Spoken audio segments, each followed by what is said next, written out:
ఆ రోజు ఆఫీస్లో పని ఒత్తిడి వల్ల అంజలికి చాలా ఆలస్యం అయిపోయింది. బయట చూస్తే అప్పటికే చీకటి పడిపోయి రోడ్లన్నీ చాలా నిర్మానుష్యంగా మారిపోయాయి. భయం వేస్తున్నా సరే ధైర్యం తెచ్చుకొని అంజలి తన పాత స్కూటీపై ఇంటికి ప్రయాణం మొదలుపెట్టింది. నగరం దాటి అడవిలాంటి దారిలోకి రాగానే చల్లటి గాలి భయంకరంగా వీచింది. చుట్టూ ఉన్న చెట్లు గాలికి ఊగుతూ ఏదో వింత శబ్దాలు చేస్తున్నట్లుగా అనిపించాయి. ఉన్నట్టుండి కుక్కల అరుపులు అంజలిని ఇంకాస్త భయపెట్టాయి. అంజలి తన స్కూటీ వేగాన్ని పెంచి ఎలాగైనా త్వరగా ఇంటికి వెళ్ళాలని అనుకుంది. అలా వెళ్తుండగా అకస్మాత్తుగా స్కూటీ ఇంజిన్ నుండి ఒక వింత శబ్దం వచ్చి ఉన్నట్టుండి ఆగిపోయింది. ఎన్నిసార్లు ప్రయత్నించినా స్కూటీ స్టార్ట్ అవ్వకుండా మొరాయించి అంజలిని భయంలో పడేసింది. స్కూటీ దిగి అటు ఇటు చూస్తే కనీసం ఆ రోడ్డుపై ఒక్క మనిషి కూడా కనిపించడం లేదు. ఆ దట్టమైన చీకటిలో ఒక్క మనిషి కూడా కనపడకపోవడంతో అంజలికి చాలా భయం వేసింది. తన ఫోన్ తీసి ఎవరికైనా కాల్ చేద్దామని చూస్తే సిగ్నల్స్ అస్సలు లేవు. ఆ రాత్రి ఆ చీకటి రోడ్డుపై ఒంటరిగా నిలబడటం అంజలికి ప్రాణ సంకటంలా అనిపించింది. గడియారం చూస్తే అప్పుడు సమయం సరిగ్గా అర్ధరాత్రి 12 గంటలు కావస్తుంది. దూరంలో ఏదైనా వెలుతురు కనిపిస్తుందేమో అని అంజలి ఆశగా దిక్కులు చూస్తోంది. అప్పుడే కొద్ది దూరంలో ఒక పాతబడిన బస్టాప్ అంజలి కంటపడింది. ఆ బస్టాప్ దగ్గరికి వెళ్తే ఏదైనా ఒక బస్ రాకపోతుందా అని అనుకుంటూ అంజలి ఆ పాతబడిన బస్టాప్ దగ్గరికి వెళ్ళింది. ఆ బస్టాప్ చూడటానికి చాలా పాతదిగా పిచ్చి మొక్కలతో నిండిపోయి భయంకరంగా కనిపిస్తోంది. అంజలి ఆ పాత బస్టాప్ దగ్గర నిల్చొని ఎవరైనా వస్తారేమో అని వేచి చూస్తోంది. చుట్టూ ఉన్న కుక్కలు వింతగా ఊలలు వేస్తూ ఏడుస్తుంటే ఆమె గుండె వేగం మరింత పెరిగింది. అంజలి భయంతో వణికిపోతూ అక్కడే ఉన్న ఒక విరిగిన సిమెంట్ బెంచిపై కూర్చుంది. అప్పుడే దూరంలో ఒక వాహనం వెలుతురు తన వైపు వస్తున్నట్లు ఆమె గమనించింది. అది ఒక పాత ఆర్టీసీ బస్సు అని తెలియగానే అంజలికి ప్రాణం లేచి వచ్చింది. ఆ బస్సు చాలా నెమ్మదిగా వింతగా శబ్దం చేస్తూ బస్టాప్ దగ్గరకు వచ్చింది. ఆ బస్సు లోపల లైట్లు డిమ్గా వెలుగుతూ ఏదో శ్మశానం లాంటి నిశ్శబ్దాన్ని కలిగిస్తున్నాయి. ఆ బస్సు ఆగగానే అంజలి ఏమాత్రం ఆలోచించకుండా వేగంగా లోపలికి ఎక్కి కూర్చుంది. ఆ బస్సు కండక్టర్ ముఖం చూపించకుండా కేవలం చేత్తో వెనక సీట్లోకి వెళ్ళమని చెప్పాడు. అంజలి లోపలికి వెళ్లి చూస్తే దాదాపు 10 మంది ప్రయాణికులు కూర్చొని ఉన్నారు. కానీ వారెవరూ కనీసం కదలడం లేదు. కనీసం ఒకరితో ఒకరు మాట్లాడుకోవడం లేదు. అందరూ తలలు దించుకొని విగ్రహంలో నిశ్శబ్దంగా ఉండిపోయారు. ఆ బస్సు కిటికీల నుండి బయటకు చూస్తే కటిక చీకటి తప్ప మరేమీ కనిపించడం లేదు. ఆ బస్సు కదులుతున్నప్పుడు వచ్చే శబ్దం కూడా చాలా వింతగా భయంకరంగా అనిపిస్తోంది. అంజలికి అక్కడ ఉండటం ఏదో తేడాగా ఉందని లోపల లోపల భయం మొదలైంది. తన పక్క సీట్లో ఒక ముసలావిడ తెల్లటి చీర కట్టుకొని నిశ్శబ్దంగా కూర్చొని ఉంది. ఆమె ముఖం మొత్తం పాలిపోయి కళ్ళు గుంటలు పడి వింతగా కనిపిస్తున్నాయి.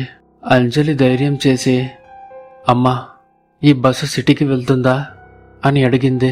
కానీ ఆ ముసలావిడ ఎటువంటి సమాధానం చెప్పకుండా అంజలి వైపు అలాగే చూస్తూ ఉండిపోయింది.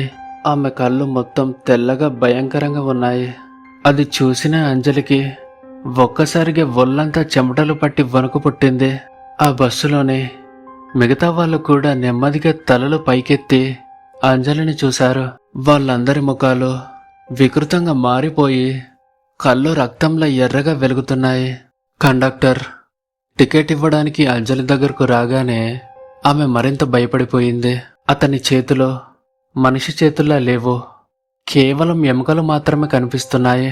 అతను టికెట్ ఇచ్చేటప్పుడు అతని గోళ్ళు చాలా పొడవుగా నల్లగా ఉండటం గమనించింది. అతని నుండి మాంసం కుళ్ళిపోయినట్లుగా ఒక భయంకరమైన వాసన వస్తోంది. అంజలికి అప్పుడు అర్థమైంది, ఆ బస్సులో ఉన్నవారంతా మనుషులు కాదు, ఆత్మలని. ఆమె గట్టిగా కేక వేయబోయింది. కానీ గొంతులో నుండి శబ్దం అస్సలు రాలేదు. ఆ ఆత్మలన్నీ ఒక్కసారిగా తమ సీట్ల నుండి లేచి అంజలిని చుట్టుముట్టడం మొదలుపెట్టాయి. ఆ ఆత్మలు, నువ్వు కూడా మాలో ఒకరివి కావాలి అని అంజలిని అంటూ వింతగా నవ్వుతున్నాయి.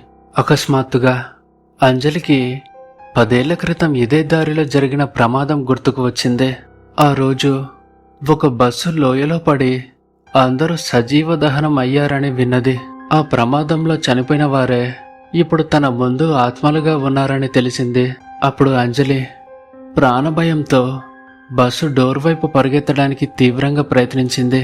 కానీ ఆత్మలు తనను తాకడానికి తమ వికృతమైన చేతులను ముందుకు చాపుతున్నాయి. ఆ బస్సు వేగం ఒక్కసారిగా పెరిగిపోయి అది లోయ వైపు వెళ్తున్నట్లుగా అనిపించింది.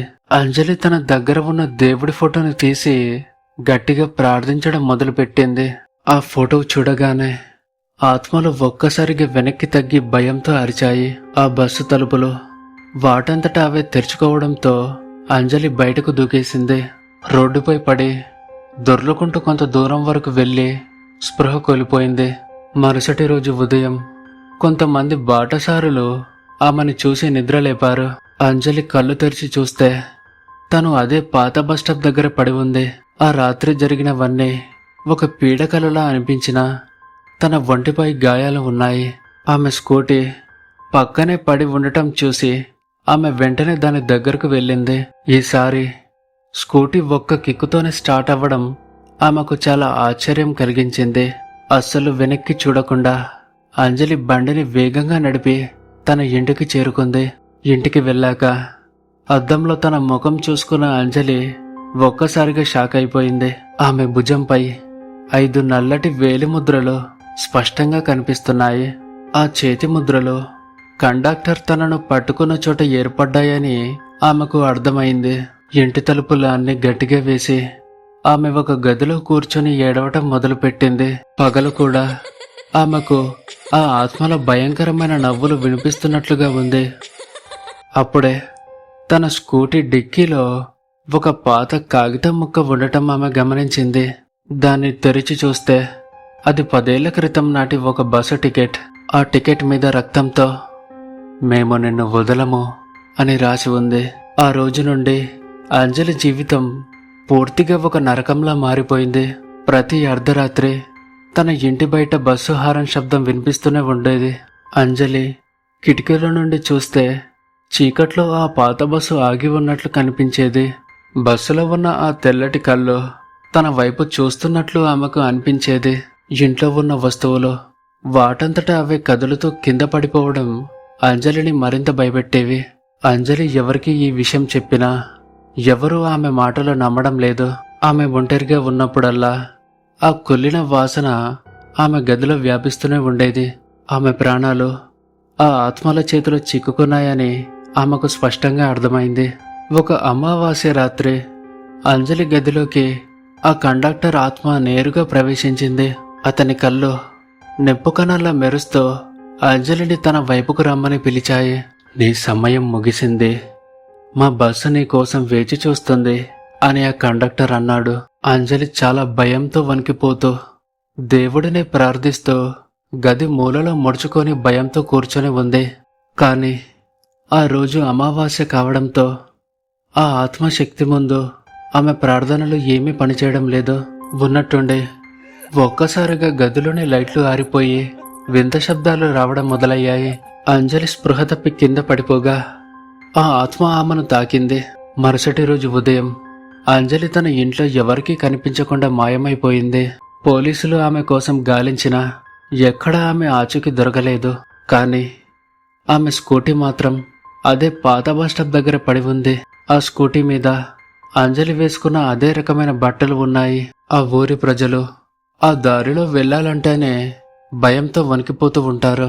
అర్ధరాత్రి ఆ దారిలో ఒక అమ్మాయి కేకలు వినిపిస్తున్నాయని చెప్తారు. ఇప్పటికీ ఆ ఊరి ప్రజలు ఆ పాత బస్సు ఆ దారిలోనే తిరుగుతుందని చెప్తూ ఉంటారు. అంజలి కూడా ఇప్పుడు ఆ ఆత్మల బస్సులో ఒక ప్రయాణికురాలు అయిపోయింది. ఆ ఊరిలో ఉండే పాత తరం వాళ్ళు ఈ కథను కథలు కథలుగా చెప్తారు. ఆ బస్సులో ఎక్కిన వారు ఎవరో మళ్ళీ ప్రాణాలతో తిరిగి రారని అంటారు. అంజలి ఆత్మ కూడా ఇప్పుడు ఆ కండక్టర్ పక్కనే కూర్చొని ఉంటుందంట. ఆ బస్సు కిటికీలో నుండి ఆమె కళ్ళు కూడా ఇప్పుడు తెల్లగా కనిపిస్తున్నాయి. కొత్తగా ఆ దారిలో వచ్చేవారి కోసం ఆ ఆత్మలు వేచి చూస్తాయి. ఎవరి బండి అయినా అక్కడ ఆగిపోతే అది ఆత్మల పని అంటారు. అంజలిలాగే ఎవరైనా బస్సు ఎక్కితే వారికి కూడా ఇదే గతి పడుతుంది. కొన్ని ఏళ్ల తర్వాత మరొక వ్యక్తి అదే దారిలో స్కూటీపై వెళ్తున్నాడు. అతని బండి కూడా సరిగ్గా అదే పాత బస్టాప్ దగ్గర ఆగిపోయి మొరాయించింది. అతను భయంతో చుట్టూ చూస్తుండగా ఆ పాత బస్సు మళ్లీ వచ్చింది. ఆ బస్సు లోపల నుండి ఒక అమ్మాయి తల బయటకు పెట్టి పిలిచింది. ఆమె ముఖం చూస్తే అచ్చం అంజలిలాగే ఉందని అతను భయపడ్డాడు. ఆమె కళ్ళు తెల్లగా మెరుస్తూ అతన్ని బస్సు లోపలికి రమ్మని సైగ చేసింది. అతను భయంతో పారిపోవాలని చూశాడు. కాని అతని కాళ్ళు కదలడం లేదు. ఆ బస్సు కండక్టర్ కిందకు దిగి ఆ వ్యక్తి చేయి పట్టుకుని లాగాడు. బస్సు లోపల ఉన్న ప్రయాణికులందరూ ఒకేసారి భయంకరంగా నవ్వారు. ఆ నవ్వు శబ్దం అడవి మొత్తం ప్రతిధ్వనిస్తూ భయాన్ని కలిగిస్తోంది. ఆ వ్యక్తిని బస్సు లోపలికి లాక్కెళ్లి డోర్ గట్టిగా వేశారు. ఆ బస్సు మళ్లీ చీకట్లో మాయమైపోతూ ఎక్కడికో వెళ్లిపోయింది. రోడ్డు మీద మళ్లీ నిశ్శబ్దం అలుముకుంది. ఈ కథ మనకు చెప్పేది ఒక్కటే: అర్ధరాత్రి ఒంటరి ప్రయాణం ప్రమాదం. ముఖ్యంగా నిర్మానుష్యమైన రోడ్ల మీద అస్సలు నమ్మకూడని వెలుగులు వస్తాయి. ఆ ఆత్మలు ఎప్పుడు తోడు కోసం ఎవరో ఒకరిని వెతుకుతూనే ఉంటాయి. ఇప్పటికీ ఆ దారిలో వెళ్లేవారు ఆ బస్టాప్ వైపు కనీసం చూడరు. ఆ చీకటి బస్సు ఎప్పుడు ఎవరిని పట్టుకుంటుందో ఎవరికి తెలియదు. కాబట్టి అర్ధరాత్రి దారిలో మీ బండి ఆగిపోతే జాగ్రత్తగా ఉండండి. ఎందుకంటే ఆ తెల్లటి కళ్ళు మీకోసం చీకట్లో వేచి చూస్తూ ఉండవచ్చు. ఈ వీడియోని మీరు చివరి వరకు చూసినందుకు మీకు ధన్యవాదాలు.